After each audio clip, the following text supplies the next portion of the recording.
let's talk for a little while about the types of knowledge that Piaget discusses in his particular theory of cognitive development, and we'll also talk about the 4 stages in Piaget's theory.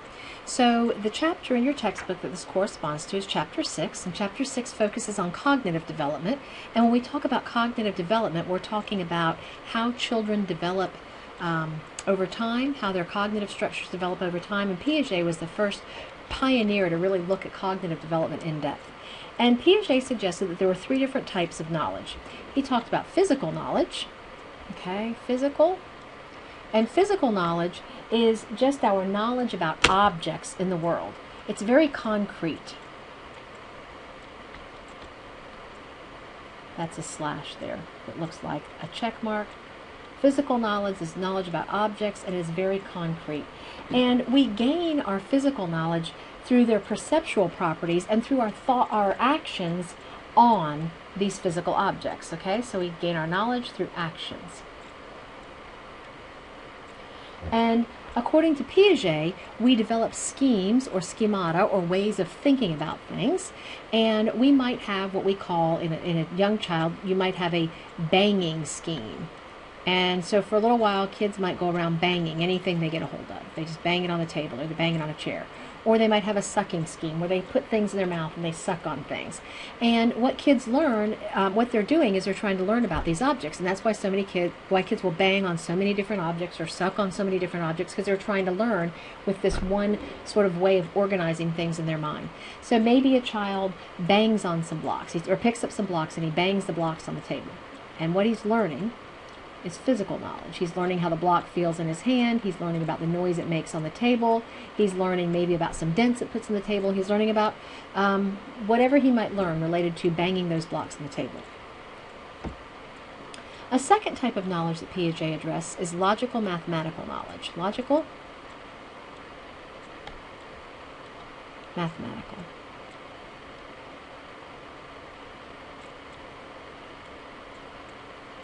Logical mathematical knowledge. And this is abstract, and it has to be invented. It goes beyond just the physical properties of objects. So we still might use objects to help us understand our logical mathematical knowledge, but we do get into abstract properties of these objects. So maybe let's say that we have some blocks. We'll go back to our block example. And we've learned that we can bang these blocks. Well, now we've learned that we can line the blocks up. And we've learned that we can make the same length row of blocks, or we could spread our blocks out and have our blocks in different length rows.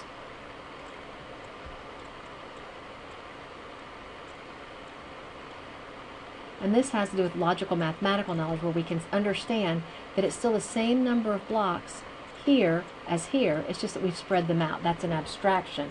It has to do with understanding more about these objects than just how they appear. All right, and you'll see some examples of this when we look at conservation tasks in the video that I have posted from a YouTube site, not something that I created.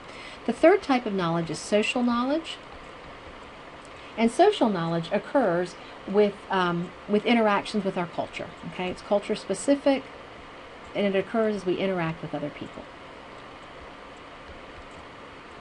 I want to give you a little bit of an overview of Piaget's 4 stages of cognitive development. It's outlined in your textbook, and then there's also a link to a website that gives you some information. But I want to talk to you for a few minutes about some major characteristics in each stage. All right, the first stage is the sensory motor stage, and that occurs from approximately birth to 2 years. And this is the stage where children are basically acting off of reflexes and innate behaviors, and they start learning about their world through these innate behaviors and reflexes. For example, children have a sucking reflex. If you touch something to their mouths, they will suck on it. Well, they start using this sucking reflex in an adaptive, intentional way to learn about objects. When they suck on their fingers, they suck on a block, they suck on whatever they can get to put in their mouths. And so it's through those sorts of actions on physical objects that they learn about the environment in the sensory motor stage. A major developmental change that occurs in the sensory motor stage is object permanence. And you'll see an example of object permanence in one of the videos that I have in this module. And object permanence is this notion that an object continues to exist even when we can't see it. if you have a very young child in the sensory motor stage and they're looking at a toy and you hide the toy, they'll sort of look around, maybe they look confused or whatever, but they stop even thinking that a toy exists. They certainly won't search for it. When children get closer to 2 years old, even really closer to a year old, if you hide a toy that they're playing with and they watch you hide it, they will go and look for that toy. They know that that object continues to exist even though they can't see it. Next stage that Piaget discusses is the pre-operational stage. An R in there, pre-operational. Okay. And the pre-operational stage occurs from about from about 2 years to 7 years. And he calls it pre-operational because he refers to operations as logical thought processes, or and we don't see those he says you don't see them in the pre-operational stage. During this time, children acquire language. That's a major hallmark of the stage. They acquire language, the ability to represent things internally. They no longer have to act on objects in order to learn about them, but they can start talking about or thinking about objects. However, during this stage, they have some major limits on their thinking, and these two major limits are egocentrism, only seeing things from their point of view, and centration, which means you can only focus on one characteristic of an object at a time. And in a few minutes, or at some point, rather, I keep saying in a few minutes, but at some point you'll have a video to look at that addresses conservation tasks, and you'll see children or adults pouring liquid from one glass to another and children being asked to make a judgment about how much is in each glass. Keep in mind when you watch this that centration is causing the reasoning errors, that the children can't focus on anything but what they see, one aspect of what they see, which is something that looks taller. They can't think about the general volume and other elements that would allow them to solve those tasks correctly. Okay? The third stage in Piaget's theory is concrete operations. Concrete operations. And concrete operations occurs from about ages 7 to 11, and at this point we start seeing the development of logical mathematical thought, right? We talked about this earlier, logical mathematical thought, and this means that we can start understanding logical relationships among objects. And children in this stage overcome this limit of centration, and they develop something called reversibility. And reversibility simply means that a child can see the logical way back to where we were from where we are now. So when you look at the conservation tasks that you're going to see in the videos, note that the children can understand that the amount of liquid in a glass is the same because they recognize where it came from. They can trace it back. They can think through, well, it was just the same amount in this container, and all we did was change containers. So a major change in this thought is logical mathematical thinking. And then we have the formal operational stage. And formal operations occurs from 11 through adulthood, although research has shown that not all people ever even reach the formal operational stage. But the general idea of what happens in formal operational stage is that children begin to engage in propositional logic. Propositional logic. That is, they can see logical relations among propositions or among statements. And these are very abstract, and children are able to manipulate these abstract thoughts. Propositional logic allows us to start manipulating ideas and to think logically about the connections between ideas. Here's an example. Bob is a tiger. No tigers play football. Bob has a jersey. Does Bob play football? Children who are engaged in propositional logical thought can look at that and say, no, Bob doesn't play football, because we've given this series of rules that says Bob is a tiger and no tigers play football. So it doesn't matter if Bob has a jersey or not, he doesn't play football. Okay? And this formal operational thought also allows for systematic planning. Okay? And systematic problem solving. So we see a more advanced type of thought in this particular stage. Okay? Let's look at the three processes of learning that Piaget discusses. He discusses assimilation,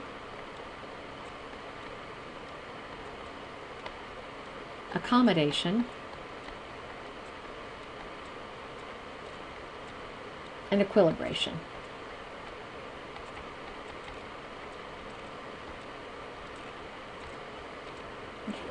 Assimilation occurs when a child perceives a new object or an event in terms of an existing scheme.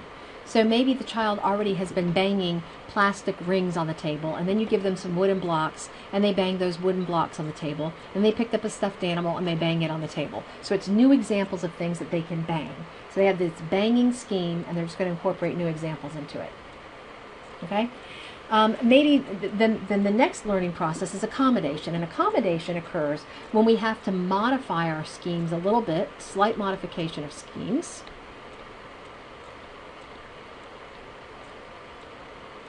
Okay, in order to deal with new information. Let's go back here to assimilation and to say that we can interpret into existing schemes.